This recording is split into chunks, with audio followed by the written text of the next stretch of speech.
কিরে ভাতিজা কি হইছে এমনি হাঁটতাছো কেন? কিছু না কাকা। হাঁটার স্টাইল দেখে তো মনে হইতেছে তোমার মিডল স্টাম্প বরাবর কেউ দিছে। অলেক্কা তোর কিন্তু মাইরা ফেলামো। মালেক তুই চুপ কর। তা ভাতিজা এত গুসা কেন? চেয়ারম্যান কাকা, এই গ্রামে যে কি কি হইতেছে আপনি তো কিছুই খেয়াল রাখেন না।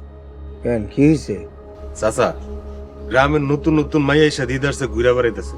এমন করে চলতে থাকলে গ্রামের পোলাপান আছে না সব যাবো ধ্বংস হয়ে। নতুন নতুন মায়া কই পেলা? ওই যে আবুল মিয়া আছে না, এর বাড়িতে নতুন একটা মাইয়া আইছে। এই আবুলের পোলার লোকে ড্যাং ড্যাং করে ঘুরে বেড়াইতেছে। ঘুরলে ঘুরছে আবুলের পোলার লগে, তোর কেন চলে? এরকম খারাপ মায়া মানুষ গ্রামে থাকলে অসুবিধা। ও বুঝছি বুঝছি, কিকটা তাইলে ওই মাইয়াই মারছে।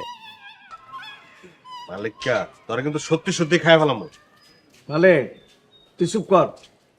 ভাতিজা যাও, আমি দেখতাছি। ঠিক আছে চাচা, আসসালামু আলাইকুম। হালাই মনে হয় শূন্যতে খাতমা গেছে।